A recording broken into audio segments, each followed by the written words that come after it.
She was making Oreo balls and she was Mhm. like, should I make one batch or should I double the recipe? And before I could even say anything, she goes, we're a hungry household. I'm going to double. I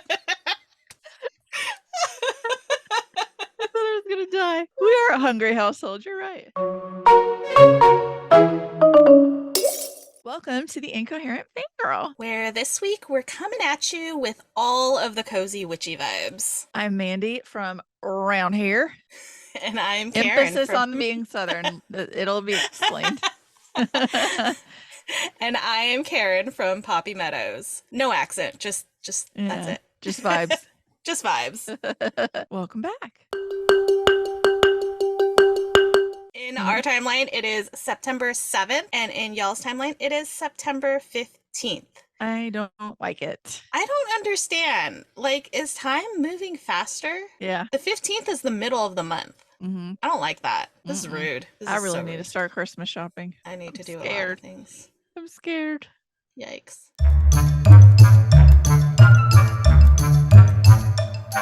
This week in fangirling, what'd you do? Not a lot. I've been kind of on burnout mode. So like every time my phone vibrated for any reason at all, I was just like I kept having to put it in like a what do you call it, focus modes to just like make it stop making sounds. I slept like 36 hours out of like 48 this weekend. So I was just recovering mentally from life and gestures vaguely at That's this the world. Um, I've worked a little on A Study in Drowning. My problem is I run myself ragged until 11 o'clock at night, and then I try to pick it up and I fall asleep within 5 minutes because I'm just so tired.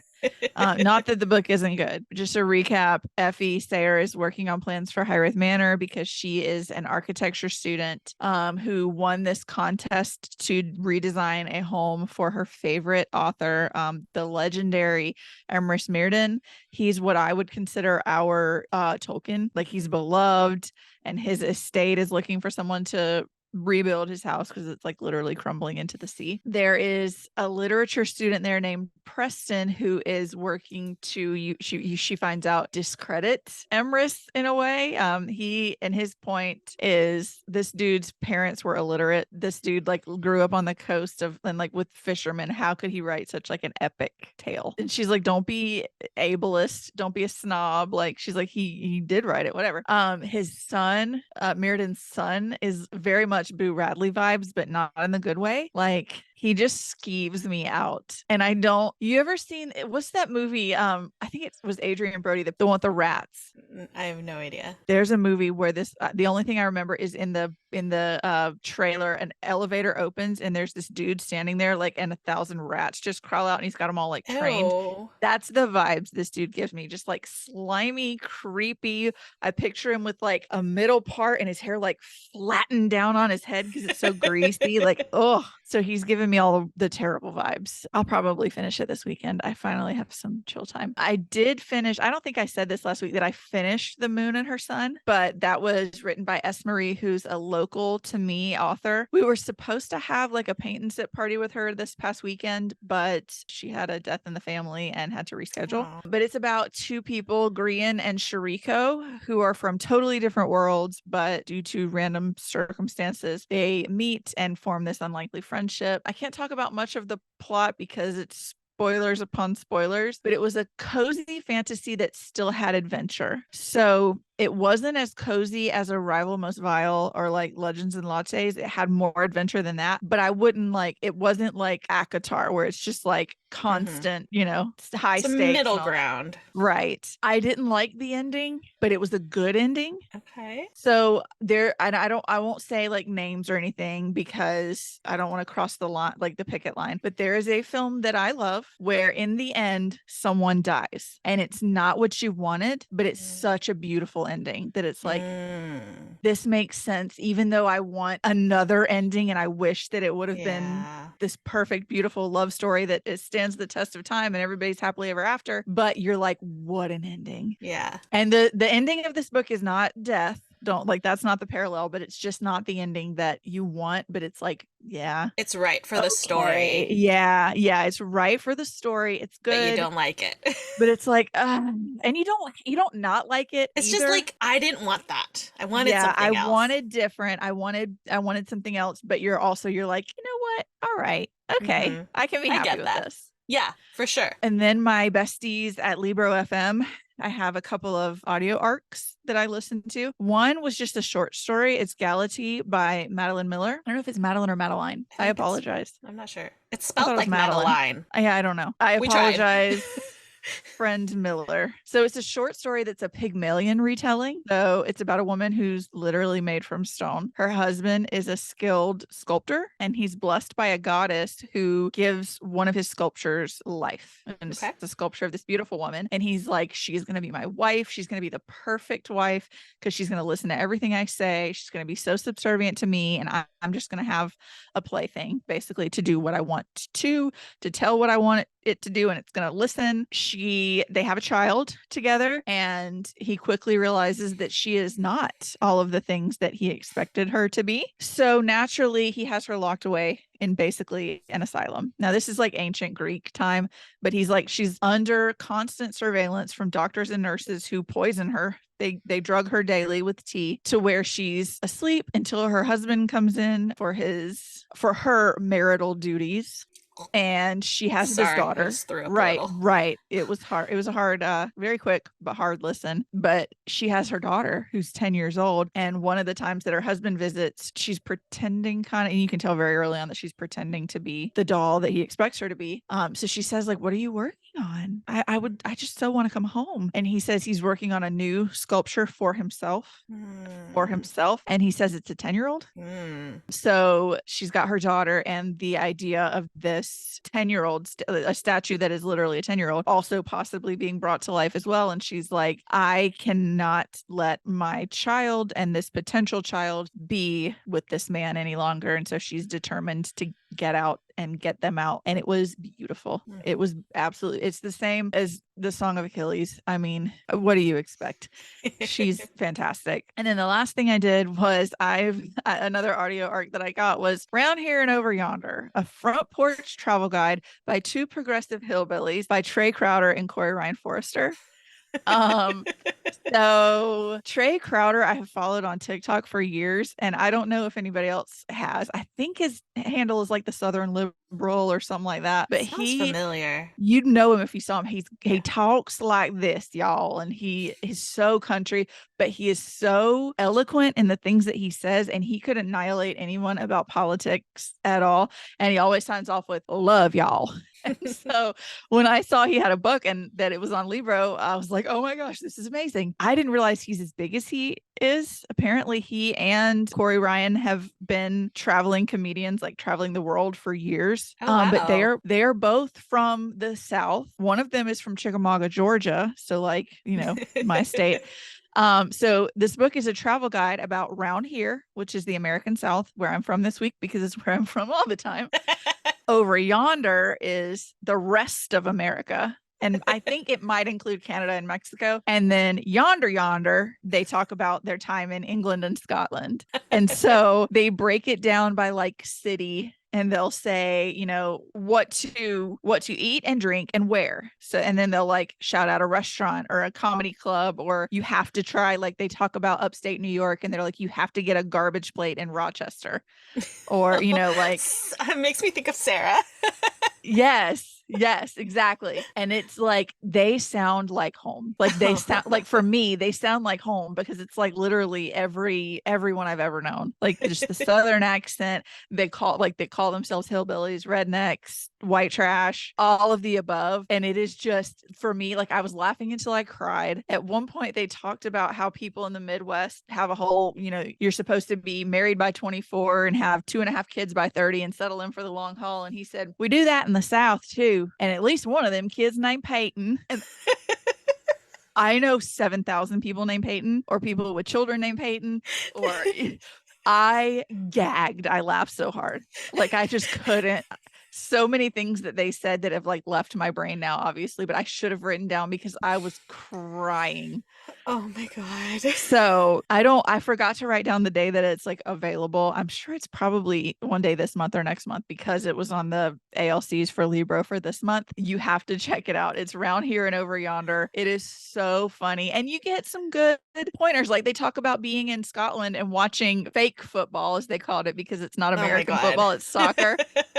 And they're like, we're in Scotland in 2021 when Scotland's team was playing Ukraine. And the only people supporting Scotland were the people in Scotland and these two redneck American dudes who were sitting in the bar with all the Scot. And I tweeted, go Scotland, and lost 100 followers.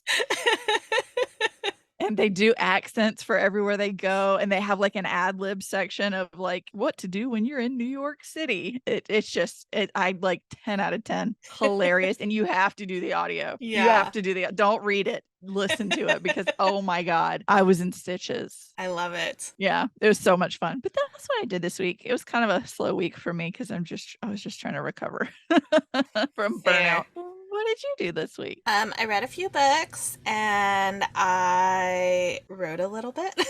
Yay! I know, it's insane. So I'll start with what I read, starting with Top Story by Kelly Yang. It's the fifth book in the Front Desk series, which I have talked about quite a few times. This time, Mia is in San Francisco, Chinatown. She's there for a journalism camp at the Tribune. Her mom and her best friend Lupe are also with her because they are there to compete at UC Berkeley in like a math competition. Couldn't be me, but you know, go off with your bad selves. And then for spoilery reasons, her other best friend Jason and Hank, who is one of the co-owners of their motel, who also is like was a weekly when they first met at the motel. They also travel up from Anaheim to San Francisco and they're there with them. And Mia's trying to kind of find her place at the Tribune. Like she wants to get a story published and she wants to do like real journalism because this is her passion. But you know, racist bullshit. Always. Essentially, that's what it is. On top of that, there's a girl that they meet in Chinatown who like Jason takes a shining to. And Mia might be jealous, which is weird for her. She's like, wait a minute. Like, they What are have. these feelings? Yeah, they're like, this is like, they're going to start high school next year. So it's like, it's like her first. Not her first crush, but it's like, wait a minute. Like, we have this weird history, me and Jason, and I don't know if we could ever, like, move past that because when they first met, he was terrible to her. Like, oh no. Awful. And then there's one part where he like is like, I just really like you. And she's like, I could never ever like you. I would like a rock over you. And so like they have this history, you know? And so now they're like best friends and she's like, wait, he likes her, but I think I like him. And so it's like, yeah, what's gonna happen? I don't know. I mean, I do know, but I don't know. Yeah. But once again, Kelly Yang knocks it out of the park. I cried because it was just like, I cried through all of them because there's so many like big themes and especially for like, there's this one specifically had, because they were living in Chinatown, they were staying in Chinatown, there was a lot of talk of, you know, the Chinese Exclusion Act and all of the other racist laws that were passed around that time. And Mia learned a lot of history, and like my little Asian American studies major heart was like, Yeah. oh my god, it's being represented in books, like more people are going to learn about this. And the way that she writes is just like, these are such big topics and such heavy topics sometimes, and it's just easily digestible for kids. Like it's magic. It's magic. It's because kids are better than us. They really are, though. They really are.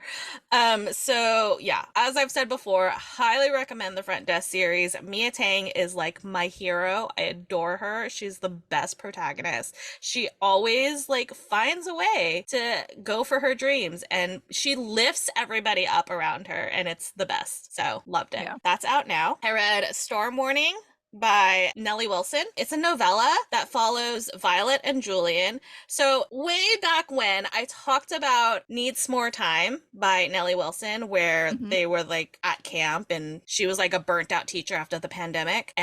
and falling in love with like a camp counselor. So, this Julian is her brother, and Violet is a meteorologist, but she's also like super pretty and blonde and wears pink. Like, she basically is like Elle Woods, but for meteorology. Hey. And that's what she like, that's the energy she gives off. And so people don't take her seriously because they think she's just a dumb blonde, you know? Right. She's Of just here for course. her looks, right? Right. So Julian and Violet have kind of been in the same circles for many years because they're both meteorologists. They go to the same conferences. And they've got some history that is explored throughout the book. Like there are some flashbacks, but in the present day, they are on a 2-week like storm chasing journey where they're just going around for 2 weeks trying to, you know, chase storms, I wanted to tornadoes. do that so bad the first time I saw Twister. So like that's relatable. That is exactly both of their motivations. Really? Yeah. They both like saw Twister and was like, Yeah. oh my gosh, and like super into the science behind all of it. Like they're Yeah. both scientists at the heart of it. And so they're on this journey and it's like they have to kind of figure out like, do we really hate each other or not? And then there's this like subplot of like the people who are funding it being completely sexist assholes and, you know, fun times. But it's a good time. It's really short. Like it's a novella, so it's, you know, a couple hours tops. Yeah. But it was fun. It's a good time. I have a good time with Nellie's books, so I would recommend it as well. Next up, we have The Scarlet Veil by Shelby Mahern. Oh, thank God. Oh my God. I don't my know how I've God. gone this long without you talking about it because like I think I read it in June. I know. It took me a while. Yeah. So obviously we've got Celie from the Serpent and Dove trilogy, and she is now a Chasser and kind of dealing with Jean-Luc, who is her captain and fiance, and also all of the men who don't think that she can cut it because she's fragile and she is a woman. She's and just a this girl. she can't do anything, and bodies start showing up, drained completely of their blood, and there's an investigation, and Celie kind of stumbles into it and then gets kidnapped and swept away to an island where there are vampires. And I don't know what else to say. It's so good. Brilliant. I loved it so much. Gothic, it's vampires, there's romance, and like that ending, like you knew it was gonna go there, but it couldn't figure out how it was gonna get there. And then when it happens, you like break your jaw. You're like, and then yeah, it gets there, and you're like, what do you mean that happened? But it, like, of course that happened. Like, yeah. It's bonkers. Like, we know by now. Yeah. With this girly. We know. So it was so good. I loved all of the like characters that we loved coming back. I texted you about this. I'm not going to say it, but like somebody specific was mentioned. Anytime they were mentioned, sobbing tears because I am not over it. Not over it. I'm never going to be over it. Never. Not once. Call me dramatic. I don't care. I know. I told Karin she was being a drama queen. I was just kidding. I was just picking at you. But also, yeah, I was. I mean, it's like, fair. But like, if you know, you know. Like, yeah, nobody's over it or ever. No, I'll never recover from it. Never. The terrible. Never. So, yeah, loved it. So good. Then I read The Library of Shadows by Rachel Moore. This is her debut. I'm obsessed with it. It follows Este, and I think I'm saying that right. Wait, what's they mentioned the Estes method, so it's Este, I think, because they said it was technically it's Estes method. My people just say it Southern.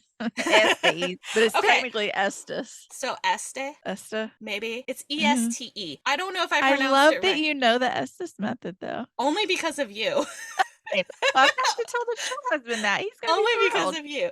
So Esty and Mateo, and she is starting at Radcliffe Prep, which is the like high school, like fancy high school that her dad went to, but left before he like finished under weird circumstances that she doesn't really know about. But she wanted to, and now he's passed away, and she wanted to go to like feel closer to him, and so she is on a tour of like the library with like the rest of the incoming class, and she sees this kid Mateo, and or she goes off because she found this key that her dad had, and she's like, this key goes to a door in this library. I just know it. I have this feeling. And she goes off, like she splits off from the group and tries to figure out where the key goes. And Mateo's like, I know where that goes. I can show you. And she's like suspicious. She's like, no, no, no, She's like, it's fine. whatever. And he's like, and it goes to like this like forbidden like place where they're not, students aren't allowed to go, and it's been locked up for like 30 years since her dad left the school. How do you know about this, Mateo? It's legend around the school. Okay. I'm like, that seems a Why little it's sus. legend.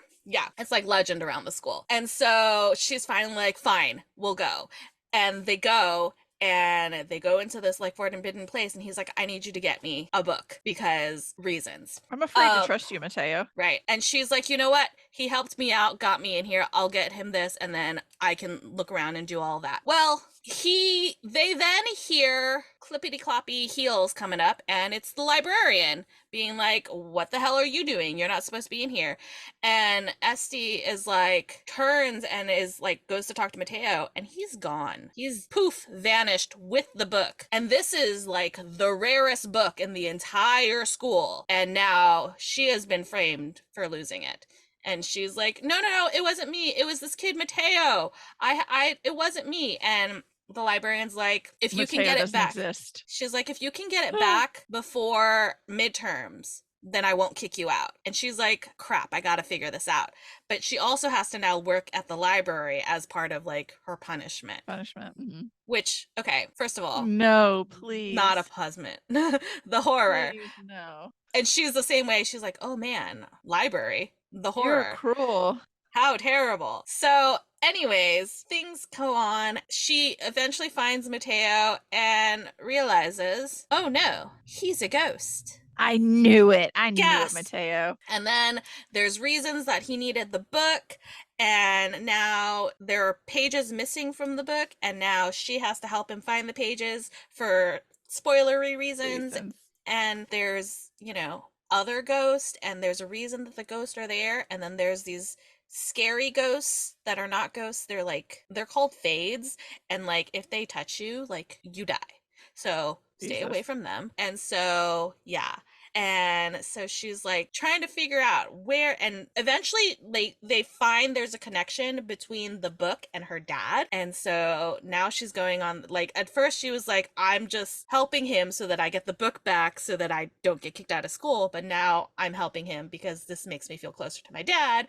And then there's a secret that's revealed later, and it's really good, and I really liked it, and it's like dark academia and like enemies to lovers, and it's ghost, and it's so good. Like, I really, really loved it. I did clock something like early on, about like 40% of the way through, I was like, oh, this is gonna be part of the twist. And I was correct, but also like there was something else added onto that I was like, oh, holy shit, that was not exactly what I thought. So it was very cool. So yeah, good times. Very nice. I really enjoyed it. So, yes. I listened to the audiobook, even though I got an arc of it. I didn't have time to sit down and read it, but I listened to the audiobook of I See You Survivor by Liz Iannelli, who is a survivor of the troubled teen the industry. And so she talks about her experiences living through it, and then her experiences after the fact trying to get justice for the people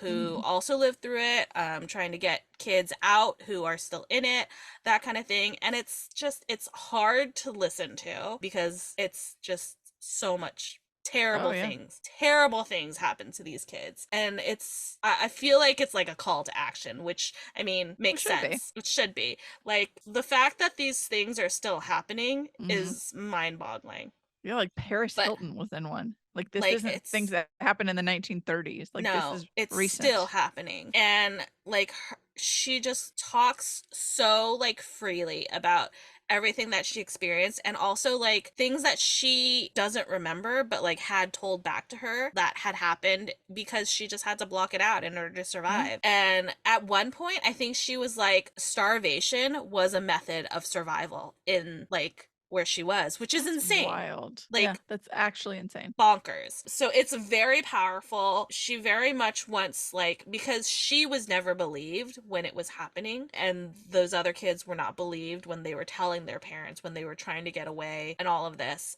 She wrote this partly for herself, partly for the other survivors. Like, I see you. Like, somebody Right. else can understand, but also, like, for those of us who didn't experience it or, like, are outraged by it, like, hey, let's do something about Mm-hmm. this. It's very powerful, and she holds nothing back, and it's a lot. It's a Yeah, lot, I can but imagine. it I have it. I'm was, just scared. yeah, I was scared. And for me, especially something like this, I felt like I really wanted to hear it in her voice. Her voice, right. Yeah. That's how I Have was with I'm glad Yeah. my mom died too. Same. Yeah. Yeah. So, yeah, it was a lot, but it was really informative and really well written, and it pissed me off a lot. I You think that know? was the point. That's the point. And it's like, as a parent myself, like, I cannot imagine Right.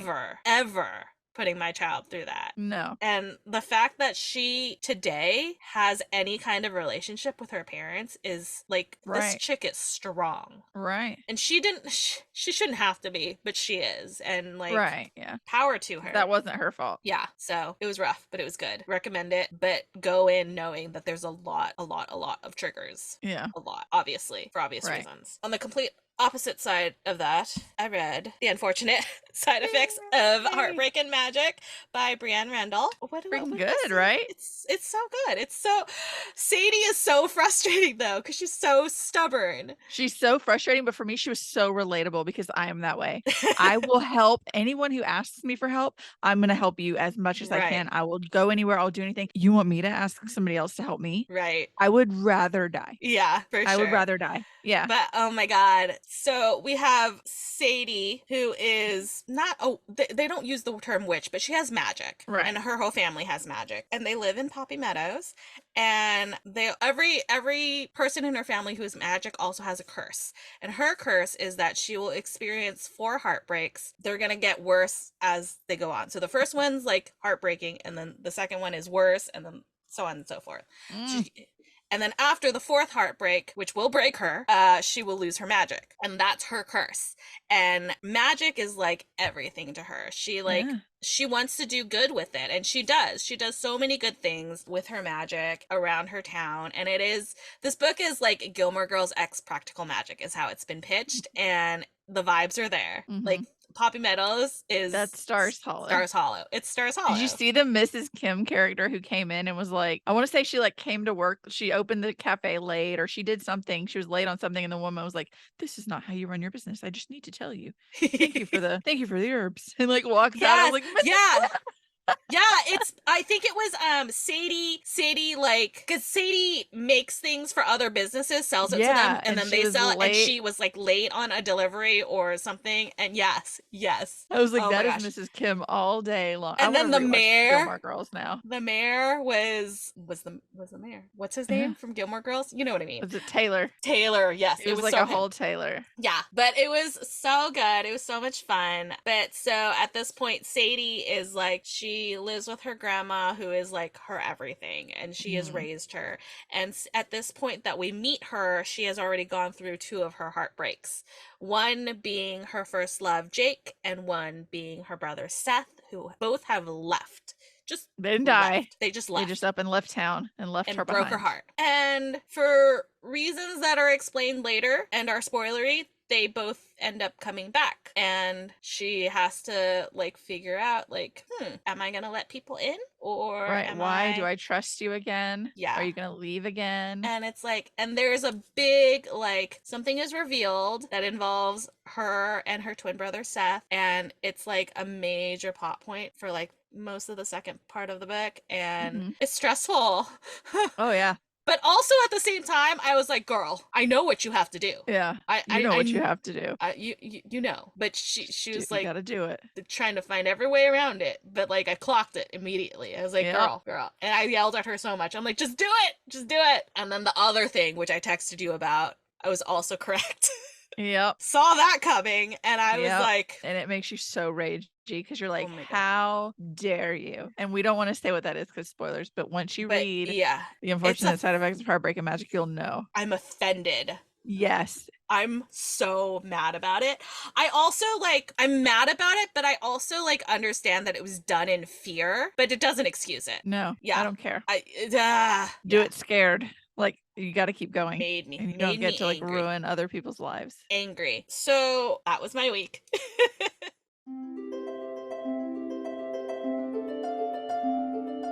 Do you have a fictional boyfriend this week? I do.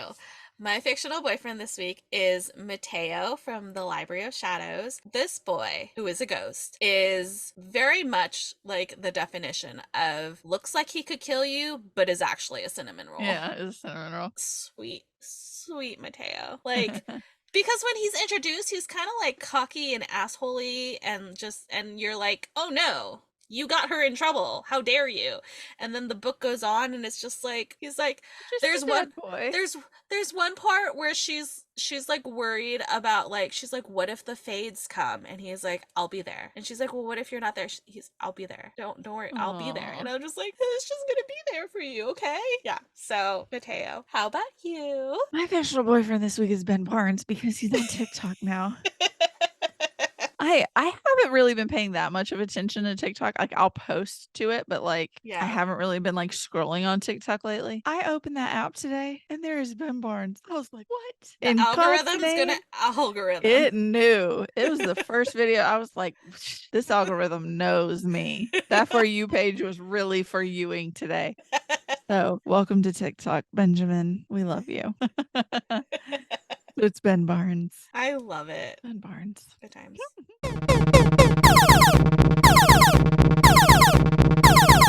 And that sound means we have an intruder alert. Intruder alert! This week we are so excited. We're talking to debut author Brianne Randall. She is the author of The Unfortunate Side Effects of Heartbreak and Magic, which is fantastic, guys. Welcome, welcome. Thank you. It is an honor. It's a pleasure. I'm so excited. We're so thrilled to have you here. I don't even know. Will tell you, we started our portion of recording at 5, and I'm frantically trying to finish it because I've had just so much stuff going on. And I texted Mandy. I'm like, okay, done. 20 minutes to spare. We're good. That was basically my entire collegiate career. So I respect that. Yeah, that feels very accurate. Yeah. And on top of that, to throw even more craziness on top of that, my brain doesn't work. So if I have forgotten something, that is very on brand for me. I literally just read it. But again, I support that because I read that book. I mean, I posted a video a while ago where it was I think I'm at a point where I think this is just total trash because I've read it so many times. No. And I was like, no. It's great. I love it. I believe in you. Yeah. You're wonderful. You're great. Well, if anybody is not on the internet anywhere, for some reason, has not heard about it, give us the elevator pitch. What's the book about? Okay, so it's pitched as Gilmore Girls meets Practical Magic, which I like to joke that people are going to know it by that more than its actual name, which in of itself is quite a long title. And I was shocked when the publisher decided to keep it, but it's essentially a story of grief and heartbreak and how hope can really come through even though sometimes you don't actually want it to because you want to sit in your feels for a long time, and it's really hard to work through that type of heavy grief. And ultimately, the family comes through, and it's just, I think, ultimately a tale of love and heartbreak, and most of all hope. So that's kind of the very condensed version. I love it, and I want to tell the listeners a quick little story that I'm sure you have forgotten, but I have not because it was so wonderful for me. I am a crazed dog person, okay, a lunatic. And so there are dogs that show up and that the main character is going to face heartbreaks. And I immediately DM'd you and I was like, please, are the dogs okay? Yes, just tell me if the dogs are okay. And you were like, I would never ever. And so I was like, oh, she's one of us. No. Never harm a dog. So like I was like, you can hurt any of the people and that'll be fine. Like it'll hurt, but Literally not the the dog. same. I'm like people, what I will kill off any character, Yeah. whatever, it's fine. But kids and dogs and Nope. cats, kids and animals, it's a no. Yeah. Yeah. That was like, I appreciated that so much because you were like, absolutely, the dog is fine. You're good. Keep reading. And so both of the dogs are so the whole book, I'm sure you guys know, but I'll share just in case your listeners don't know, is that it's inspired by my late grandmother. And so the dogs in the book, one of them, Abby, it was her dog, and she named her after the character from NCIS, the goth girl. Oh, love it. She used to watch that all the time and she loved it. And then the other one, we've had chocolate labs my whole life growing up. And so I had to have one of each. Oh Yeah. my god. They're so Sweet cute. babies. I love them. I Yes. loved them. Yeah. They were so sweet. Yeah. So what is your writing process like? Uh-oh. Such a good question.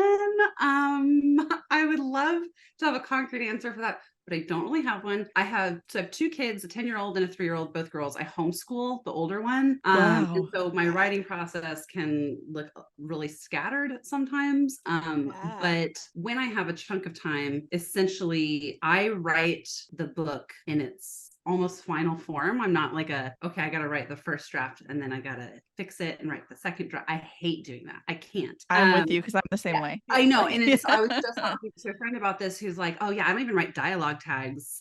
Shout out to Raquel, who has exciting news coming later. But she's like, yeah, I don't even write dialogue tags. I just like speed through it and it's super messy. And I'm like, I respect that. I would rather die for myself, but Yeah. the anxiety that would give me is massive. So it's with this book, it was a little different because the process was so incredibly long. I mean, I started writing this book probably 6 months after my grandma passed away, which was 6 years ago. And so what the first book, like the first iteration of that book is very, very different than what it is now, because it just went through so many rounds of editing, but it was a great learning process. But essentially, yeah. So my writing process is sit down at the computer, get out all of the words, and then tweak it a little bit. But that's pretty much it. So, and you're co-writing a book now, though. Is it different when you're writing with someone else? Yes, so we're doing a co-writing it's a young adult epic fantasy series, and You're hitting all my boxes. Yeah. I'm like, boy, oh boy. I'm very excited about this series. It's been cooking for a very long time. But yeah, it's not that different because I'm still doing most of the writing because he is the one. I really struggle with plot. It's a really bad thing to struggle with as a writer. So for my type of book, right, like that I typically, like a women's fiction or romantasy or whatever, that's easier for me. But when it gets into like high fantasy, very intricate plot lines, epic, massive, giant world building, I need somebody to kind of like anchor me in it. And so that he's the story guy, and I mean he writes, and right. I edit it because I'm controlling the CD. But yeah, so the process is pretty much the same. And then he'll read what I write and be like, okay, well, no, this character isn't supposed to sound like this or whatever. But right, we're like so perfectly together we make a whole person. That's what we joke. Oh, I love that. Aw. That's me and Karin. Hey, Yeah. we make a whole brain cell though. Yeah. That's facts. That's just facts. Oh my gosh. Yeah. Okay, so I need to know about these recipes. Yes. Listen, thank you for those recipes. First of all, thank you, because it's like honey orange scones. I need all of them. Yeah. But were Those are like these my nemesis? I bet they are. Were these recipes that you had? Did you develop them specifically for the book, or was it something that was just like, I'm writing about, this because this is something that I used to love as a kid, or whatever? So many of them are my grandma's actual recipes. So like the chocolate pecan pie, the cherry cheese pie, the fried chicken. There's a bunch of recipes in there that are actually hers that she used to make all the time. We had family dinner every Sunday. And so we, where we live in the country, we've got, my family has about 50 acres. So my parents have a house, we have a house, my grandparents have a house, and my uncle has a house. And so it's like, you know, like the little family compound. And so every week we had, I mean, it was like probably 20 people at dinner, at Sunday dinner every single week. So she cooked all the time. And then the other, so I took those recipes and obviously, of course, worked them into the narrative of the book so that I could include those recipes. And then there's food stuff in the book that I don't even have recipes for, like the baked macaroni and cheese and stuff like that, that she would still make all the time. But I just didn't put the recipe in there for it because I only had so many chapters.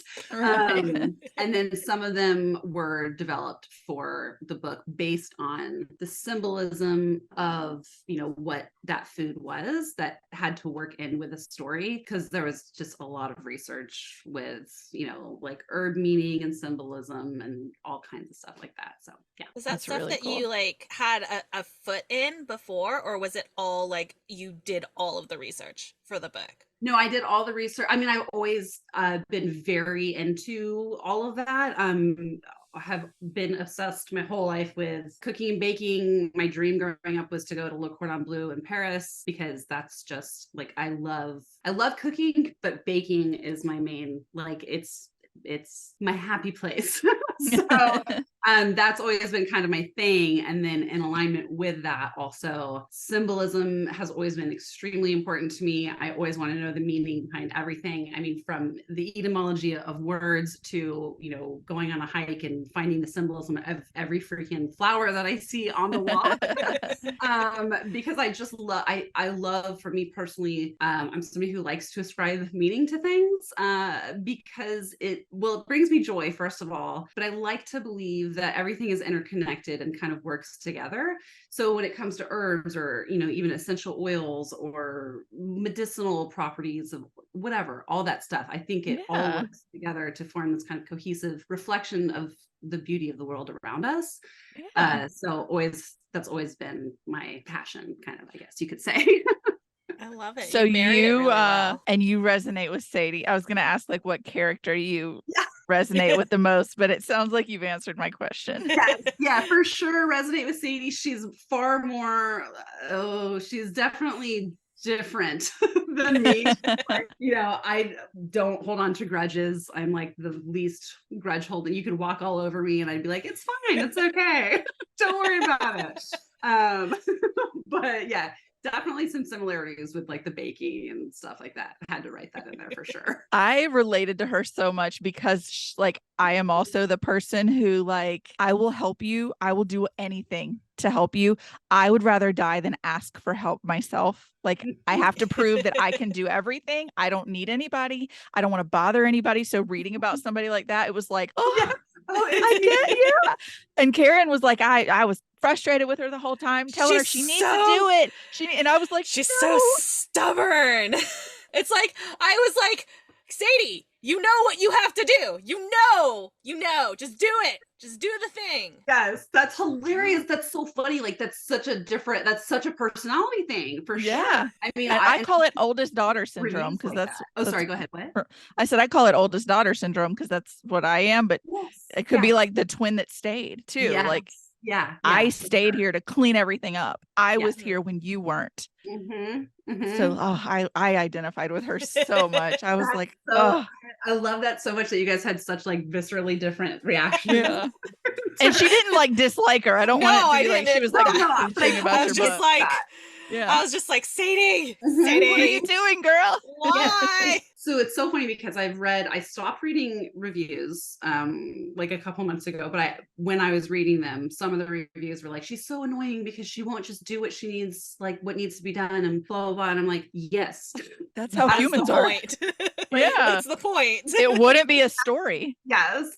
And then other people, what was the other thing people said? It was like, oh, she forgives too easily. And I'm like, I get it, but that's who she is. Like, she just, maybe she shouldn't, but she does.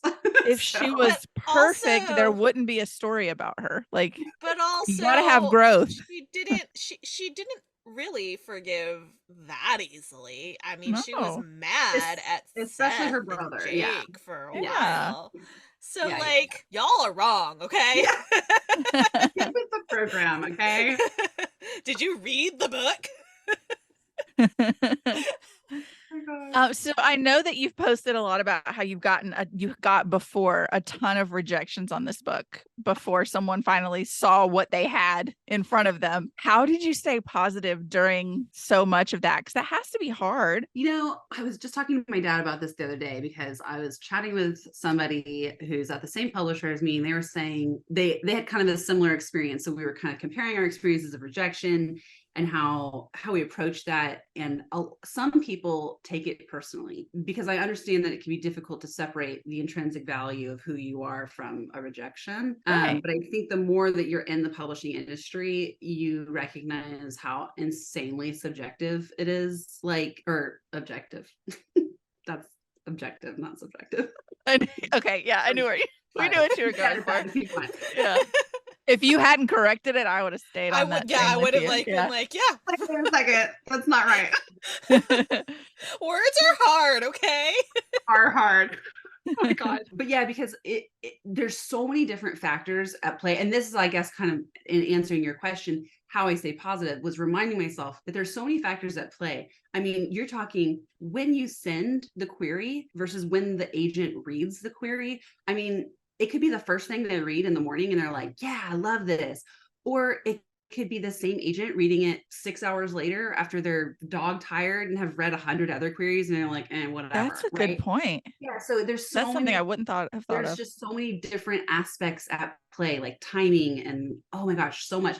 So there were a couple of times, I mean, over the course of literally a decade. And when I say a decade, I don't mean like, oh, I'm going to, work on my book for a couple weeks and then I'm going to take a break for 6 months. I mean, like consistently writing books and querying them while also freelance writing. So I wrote for magazines and online, like outlets and Disney and all that kind of stuff, which was super fun, but not what I wanted to do. So writing professionally and writing books, just constantly remind myself, yes, it's subjective. This is not a reflection of my personal value or my self-worth. It has nothing to do with that. And that every no gets me closer to, yes, statistically, I'm not good at math, but statistically speaking, we don't math here is getting me closer to the goal that I want. Yeah.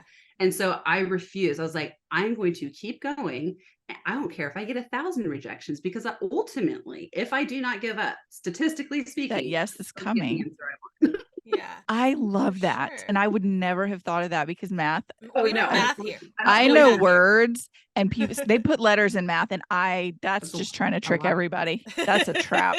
Satan's trick. I love that though. That's such a good mentality to have, and I'm gonna have to take that and run with it. Yes, that's why people are like, oh, I don't think I could do traditional publishing because I can't handle the rejection. And I'm like, if you could you've got to step back and say, you know what, I'm gonna separate myself from this, as hard as it is, especially if you're precious with your words, which I know a lot of writers need.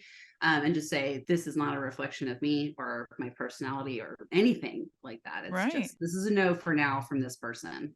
Yeah. I literally was like, okay, well, this book is not going anywhere. I'm just going to write another one. That was the 4th book I'd written, Unfortunate Side Effects. And we were on a month-long trip to Southeast Asia, Cambodia, Vietnam, and Thailand. And I got an email. I had stopped querying for like a month, and I got an email from somebody, from my agent now that I have, who I'd queried like 2 months ago. She's like, I can't believe I missed this. I'm so sorry. Please send me your book. And I was like, sure, I'll send it to you. Whatever. Like, you're not gonna want it. And then surprise. She had it for probably like a month and a half, and we got back from that trip. We travel a lot, so we got back from that trip, and we were on another trip to the Cayman Islands, and I got an email from her saying, hey, can we set up a time to talk? And I was like, oh, she's gonna give me an R&R. I know it, which is a revise and resubmit, like, oh yeah, fix this, and this, and then I'll think about it again. Yeah. And so I had a call with her when I got home, and she was like, yeah, I'd like to offer you representation.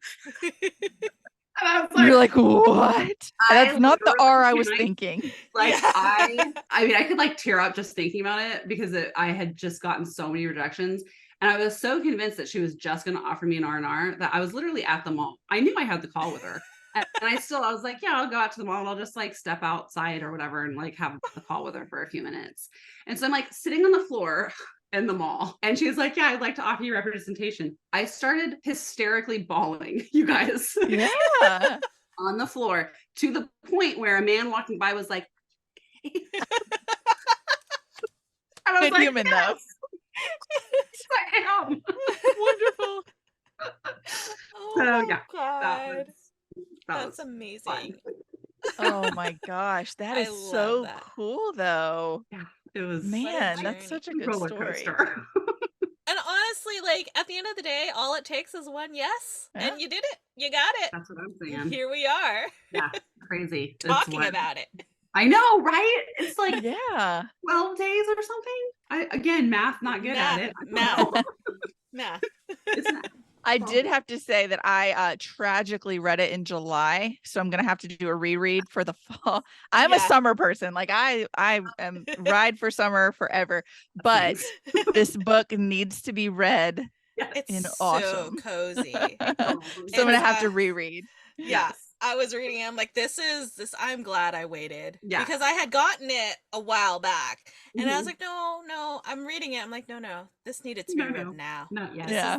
This is the season for it. I just couldn't wait. I was too excited. Okay. This is well, if you hadn't read it, we wouldn't be here right now. So That's true, because I went to her and I was like, listen, Come. you need to read this book. I want to talk to Brienne. Let's do this.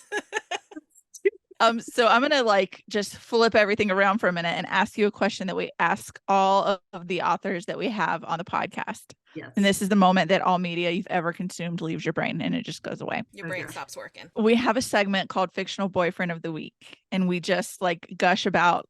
It doesn't have to be a boyfriend. It could be a girlfriend, a non-binary friend. Karen's had a fictional granny, but it's like, do you have any characters that you're like, that is my boo thing? Like if that person was real, that would be my bestie. That one makes my heart beat. Like, okay, so there. The way your soul left your body when she asked that question was so Well, here's the thing is that like I have a couple different answers, and this kind of question is a fantastic question, by the way, because it's very somebody's answer is very telling to them. So first of all, there's this book called Honestly, I'm Totally Faking It. It's by Amanda Gamble, and I've read it, I think probably 3 times. It is on my top 5 to top 10 books of all time. All right, I'm writing it down. Honestly, I'm faking it. It's a rom-com, and I love everything she writes. Like she's definitely an insta-buy author for me. But honestly, I'm totally faking it was just beyond good. But the guy in it, his name is Press, and he's literally like the most anal, uptight, OCD person ever. Like controlling, because I'm a very OCD like highly controlled person, and so I think I'm just like, yes, hi, sign me up. Yeah, give me I that. love that. Please. Yes. But also, does it count if it's not in a book? Yes. Like Yeah. Does a TV show? Okay. Yes. Tommy Shelby from Peaky Blinders. I've got to watch Peaky Blinders. Stop it. You have not watched Peaky Blinders. Like after I watched Oppenheimer, I was like, I've got to go watch Peaky Blinders. Cillian Murphy is the most perfect specimen of man. He really is. Like, I liked him as Scarecrow, so like, what's wrong with me? He's straight up, yes. Hello. And Inception? Come on. Yeah, he's excellent. 100%. Yes. Yeah, killing. And again, that's why I say it's telling, because he is in that series, because it's not him, it's not Cillian Murphy, it's Tommy Shelby in Peaky Blinders. Like the actual character that I'm like, The whole vibe. yes. Give me that. Pass me that, I please. want that. Yes. I love Hold that. on, I've got somebody being very. Those are probably two of my top, and also Matt Rife. Oh my gosh, I didn't even know who that was, and my husband was like, "You don't know who Matt Rife is?" That's so mad at me. Yes. Don't be embarrassed. No. So hot and hilarious. Look, I've spent half the episode talking about Ben Barnes because he joined TikTok today, and it's just like I can't stop. So like, you're in good company here. Have you seen though the video where he's having the interview with, I cannot even remember her name, but Alina, I can't remember the actress's name, and he's like giving her all, like I cannot. Like he's like walking his fingers along her arm and like I giving her would the look. literally die. Yeah. Expire on the Fall spot. over. I would expire on the spot. I need a faint. I think we talked about this last This week. last week, Fainting fainting couch. couch. It was about Harry Styles at that point, but just I need a No, fainting no, couch. it was to Tom swoon. Hiddleston. Oh, was it? Oh, that's right. It was Tom Hiddleston. Somebody, yeah, got to meet Tom Hiddleston, which I will die jealous of. And I So, was just, I would That's expire. See, my mentality is I'm like, okay, how can I write a book and write a character into that book of that matches an actor that I want to meet or an actress so that this book can then become like huge and then it'll be turned into a movie and they'll be like, oh yeah, we need you here for casting. And then I'll get to meet all the, that's my like, I've already cast it. It's already cast in my mind. I'm like, I have like a work My in book? progress. Oh, wait. Oh no, I'm just saying, like, when you write it, you're like, I've already cast it. Yeah. Yeah. Exactly. I have a work in progress, and I literally Googled how do you describe Tom Hiddleston's face. Stop it. I did for that very reason. Like on the 1% chance that this is huge and they make it a movie, I want it very clear who that is. The only actor that I Yes, Wait, now I'm no one else. rethinking. Now I'm rethinking everything I've ever written. Yeah, you got to How be can I specific. get in on this? I just started a new project, and the love interest is basically the main character is basically me. Which I love that. it's fine. I can learn how to act, but I'm thinking that the love interest needs to be like Florence Pugh or somebody because Stop. I will I would die. swoon. I would was die. I'm literally your just agent. thinking about her earlier today. I'm like, She's queen. I love how? her. But how do you get like that? Like, how do I'm you get like, so I don't think that anyone cool? can be more beautiful than Florence Pugh or Beautiful, Rihanna. yes. Like nobody. Like Yeah, I second that. I gotta rewrite my love interest. She's Yeah. either gotta be Florence Pugh or Elizabeth Olsen. Yeah. Done. That's it. This is a good plan. See, This yes, is a brilliant plan. I like this a lot. I like this a lot. I- You can do a chemistry test. Actually, could you stand in for the actress since she's not here? Oh yeah, I'll do that. I will tell you, I do have a fan cast for Jake though, and it's very silly for why it is, but like Who is it? you have Jake, and it's I don't even remember his real name. Karen will know it.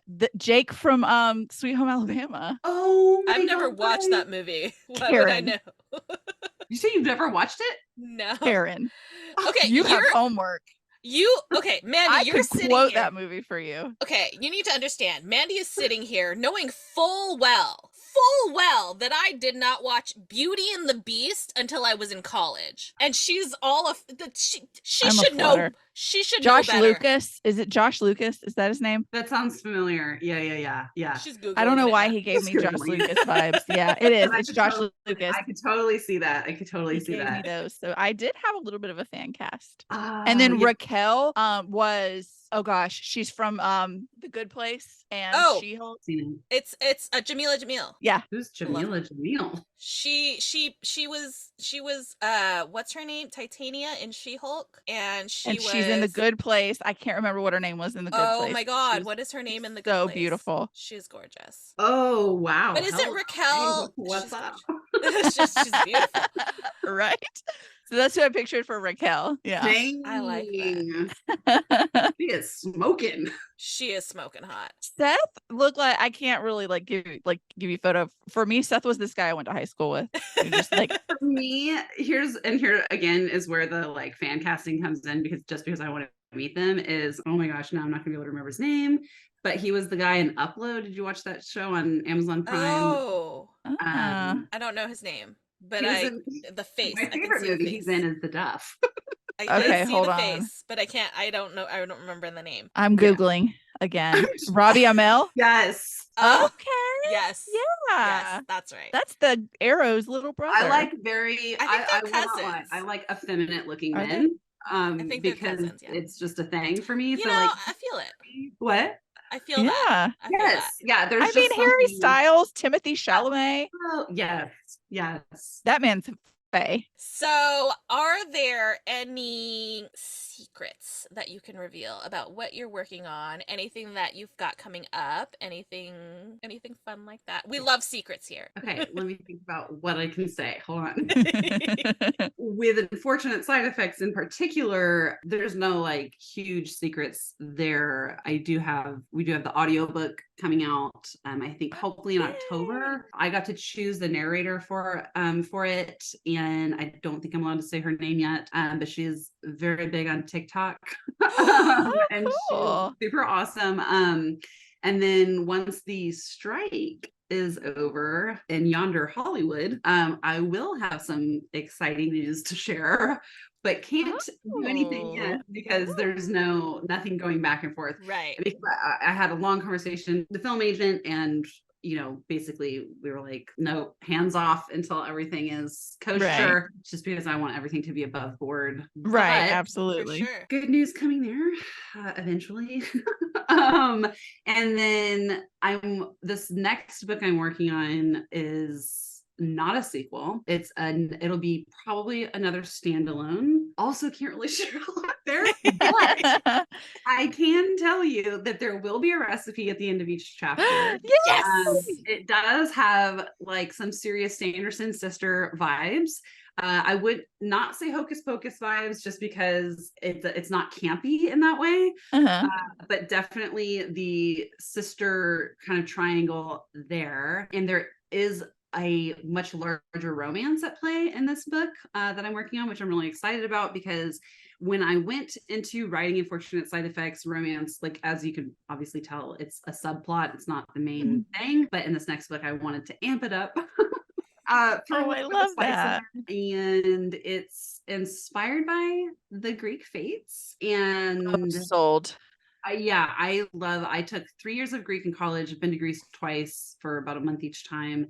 And I've always been obsessed with all things Greek mythology. And so I had to write it in there. My agent was reading through it. And she's like, so is this like real Greek, or did you just like make this up? It's like, some of the spells have Greek in them. The chapter headings are Greek. And I was like, it's real. I promise. I know what I'm talking about. I wasn't anywhere near that cool, but growing up in the South, my mom made me go, like, we had to go to church every Sunday. And my church had a little library in the parish house, and somehow a book of Greek mythology made it into the church library. And so every Sunday she would like, if you don't want to pay attention, just go get a book and you can read a book from the church library. And it was always the Greek mythology book. My 10-year-old, she knows more about Greek mythology than I do, and that is not an exaggeration. Greek, Norse, I mean, she's an encyclopedia of knowledge about that stuff, and it's incredible. That is so cool. And so we go to church every Sunday, and she brings her Kindle and just like I relate to her I love so that. much. Yeah, she is a vibe. It's great. But yeah, so that's not really secrets, but that's mostly just stuff that I haven't really gone into on social media yet. But other than that, no big secrets, unfortunately. Still I wish I had something stuff. juicy. No. But that's about it. Okay, so we have one more question that we always ask, and then we can let you go. So we know that we loved your book, but we want to know, what are you reading? What is something that you are loving on right now, or what is like your favorite book of all time? You think everybody should read it at least once? Okay, I'm actually rereading Circe right now by Madeline Miller. I don't know if you read that. I haven't, but I read Galatea earlier today. Yeah. I think it was today. So she has like a short story. I guess it came out in 2013, but they just released an audio, and it's a Pygmalion retelling, and it's only like a 45-minute audiobook. So it's really short, but that sounds amazing. Now I need to read Circe. Yeah. Circe is so good. It is so stunningly beautifully written. I one of the things I talk about sometimes is that there are books that I love so much that they inspire me to write, and then there are books that are so good that I'm like, I'm good. Like, yeah, I need to take a break for a minute. I don't want that. I feel like Circe is kind of one of those for me because it's something that it's a book that I aspire to. So Circe by Madeline Miller is definitely probably another one of my top 10 reads. And honestly, a book that there's 2 books that I always go back to. always, and I've read them dozens and dozens of times. One is Garden Spells by Sarah Addison Allen. Very similar vibes to my book. A lot of cooking, plants, symbolism, family dynamics, and stuff like that. I think she does a far better job than I do. But whatever. So Garden Spells. That's your anxiety talking. It's a liar.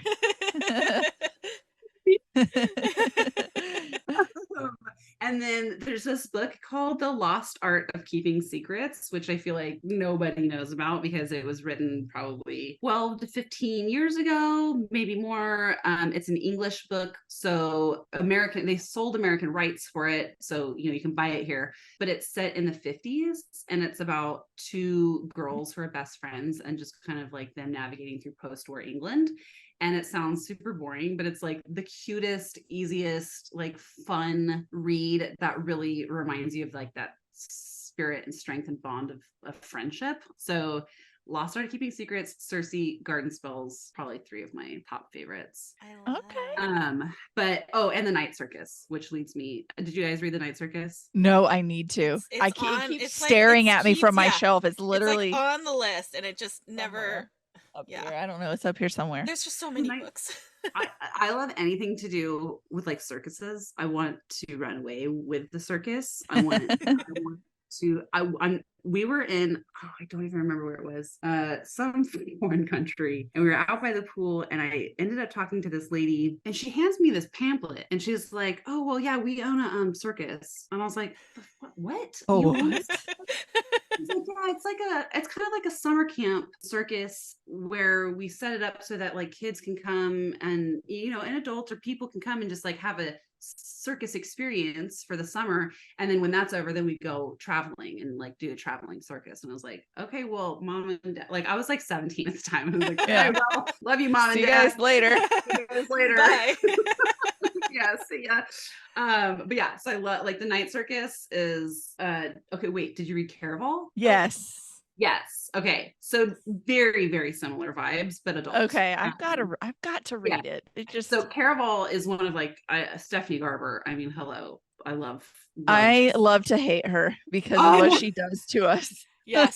Oh my God. I got an arc of is it Ballad of Never After, and I was painting my library and listening to it, and when it ended, I sat at the top of the stairs and just stared. Like I couldn't do anything. You already read it? Not the newest one. Not the newest one. The newest one. Okay. Ballad of Never After. Like, God, I wish. Or the recording right now. Tell us everything.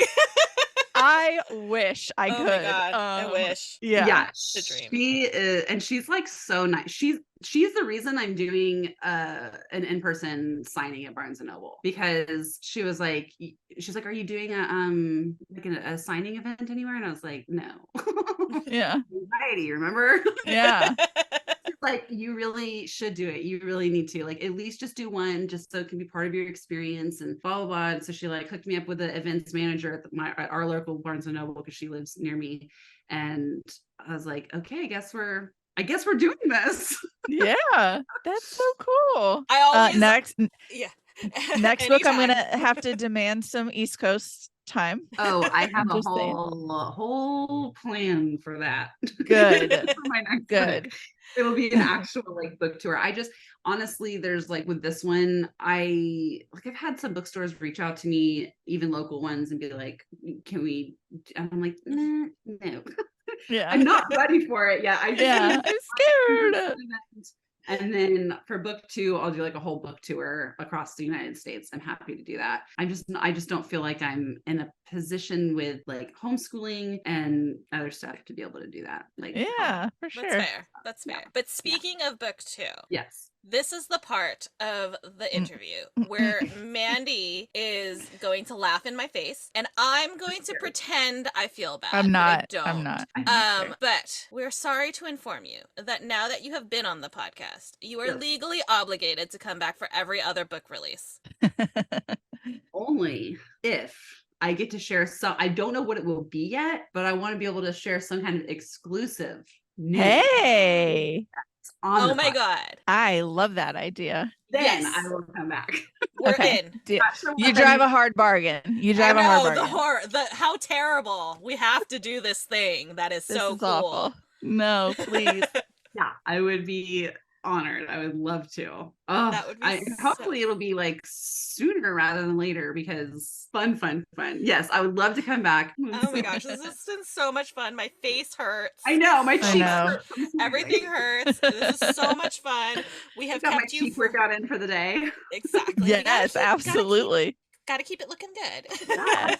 So, Thank you so much for hanging out with us. This has been a is dream. Such a blast. It's been Everybody, so much fun. when this episode comes out, the book's not quite out yet, but you can pre-order The Unfortunate Side Effects of Heartbreak and Magic. Go get it. Yeah, it's so much fun. thank you. It was You'll love amazing. it. You're heading into the perfect season to read it. I will is- reread it now it's that the we're in the perfect fall.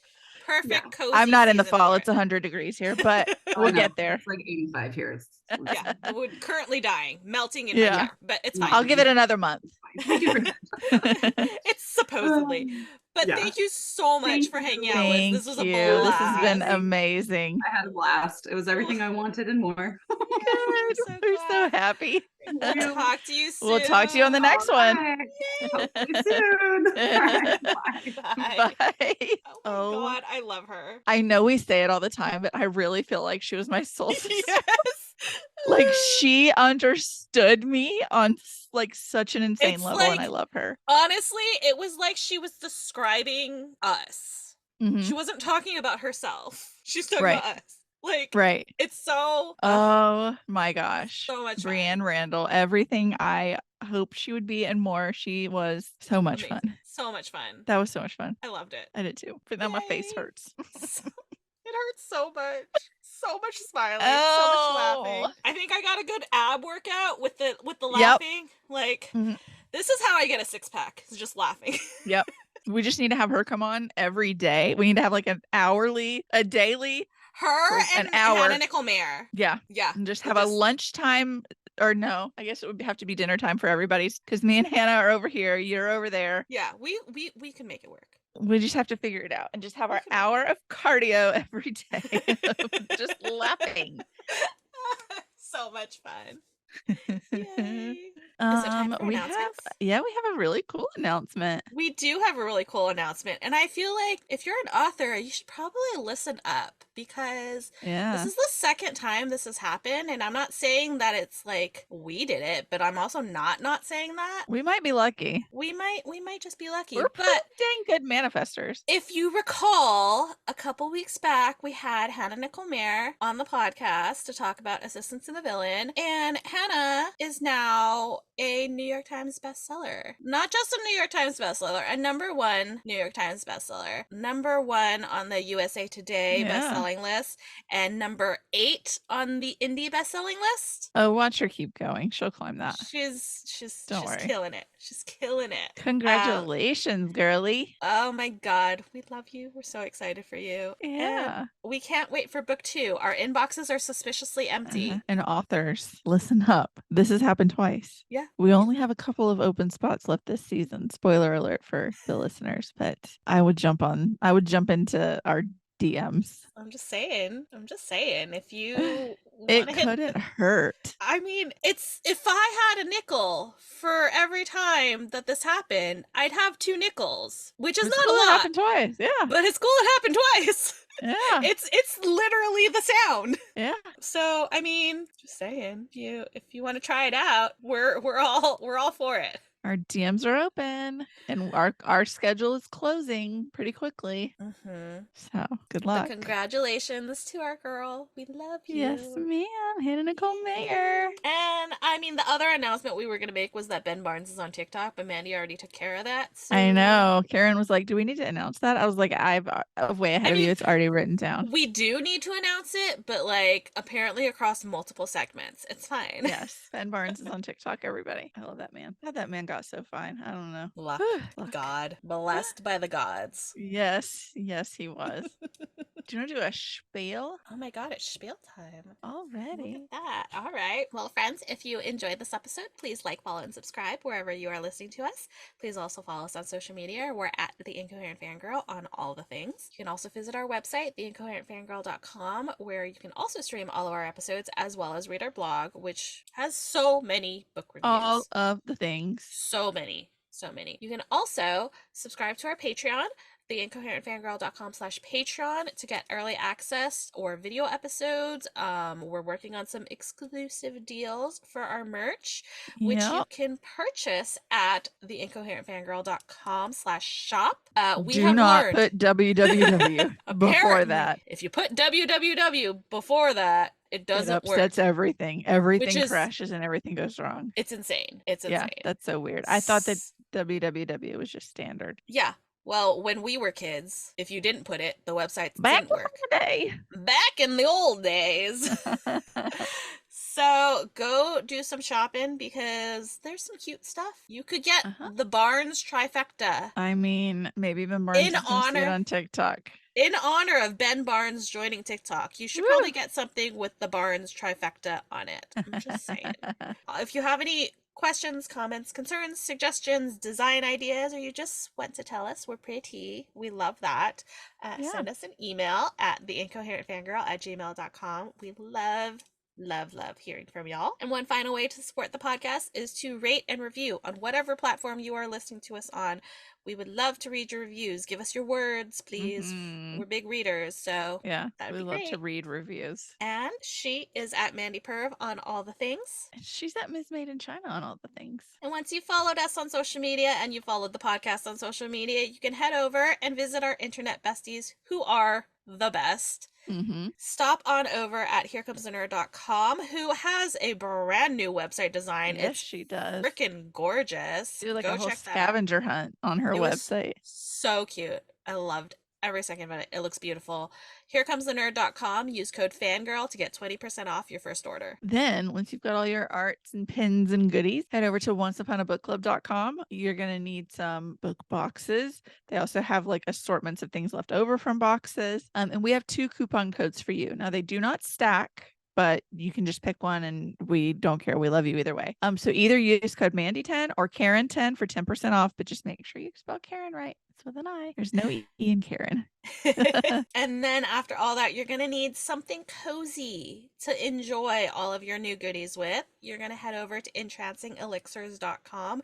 Use code FANGIRLT to get 10% off. But remember, unlike with Karin, there is no I in fangirl. It's FANGRLTEA. And last but not least, the Fire and Starlight saga is coming to a close, and you're going to need to buy all of the books and all of the novellas from our angel, Amber D. Lewis. So go to amberdlewis.com, use code FANGIRL10 for 10% off your purchase. Get books, get stickers, get bookmarks, get all of the things.